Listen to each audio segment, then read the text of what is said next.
All right, neurofeedback today was good. Today was the last day for the visual component of neurofeedback.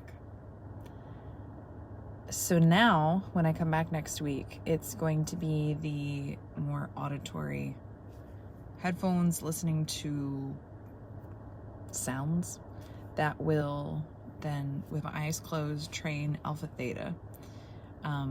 He was explaining how my alpha is lower than he wants it to be, just like across the board. And that's kind of a classic indicator that often when alpha was we adapted in my alpha being low, means that early in childhood I learned that the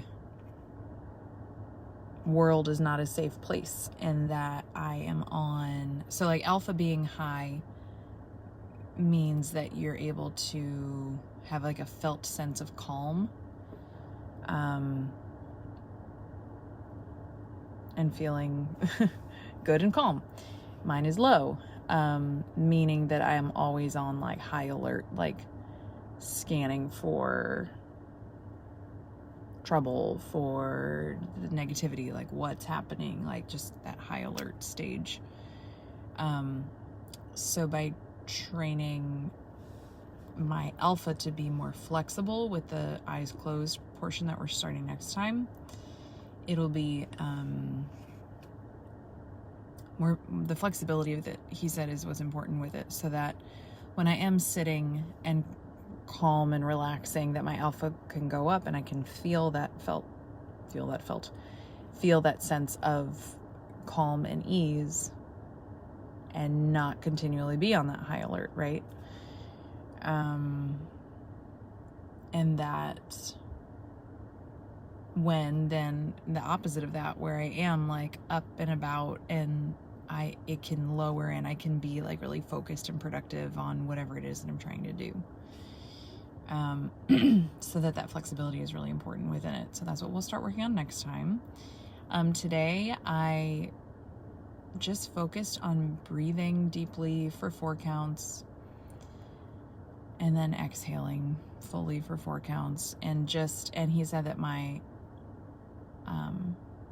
alpha was the highest it's been today, meaning my felt sense of calm was there, which I did. I felt calm. I felt kind of sleepy as I was sitting there.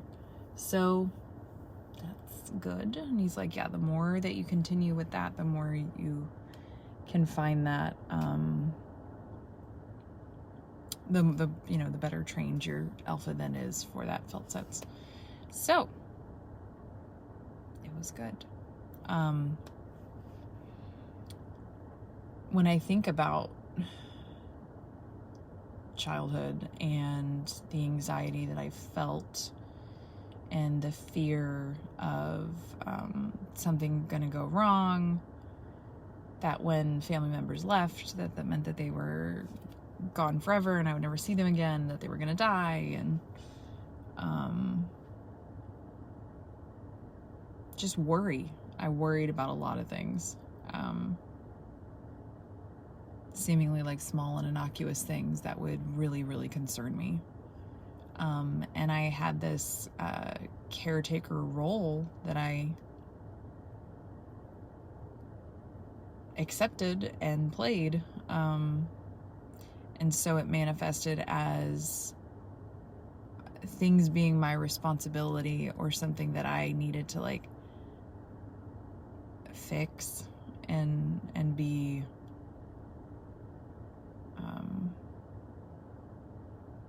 always kind of triaging and making sure everyone else was okay.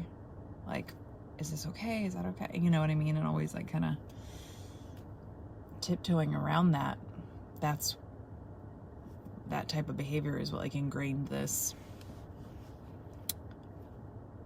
in my brain. And so our brains are really smart, and they adapt and they cope and they do what they need to do. And so I just think it's pretty wild how looking at my brainwaves,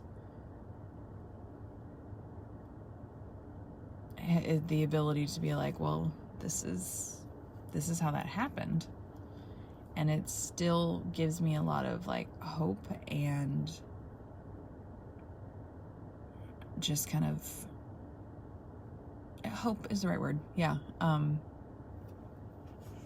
About my brain learning and reinforcing new patterns and knowing that I am capable of change and finding things that work for me now and not having to relive that pattern of fear and anxiety over and over.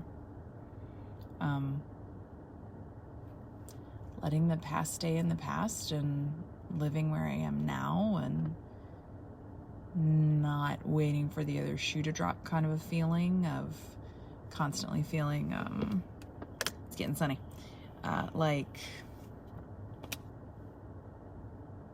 I need to be on guard. It's exhausting and I don't want to do it anymore. So I'm just really proud of myself for taking the time to pay attention to that and not lean into coping mechanisms that negatively impacted me in the past, like over scheduling myself so that I was so busy that I couldn't, I didn't have any like bandwidth. I had no capacity for actually like looking introspectively and doing anything about it. But now I am doing something about it, and it's empowering to learn about myself and why things are the way they are. And instead of being like, well, that's just the way I am, knowing that I've gotten to a point where I know that I am worth taking the time to better myself, to feel, to know that in order to feel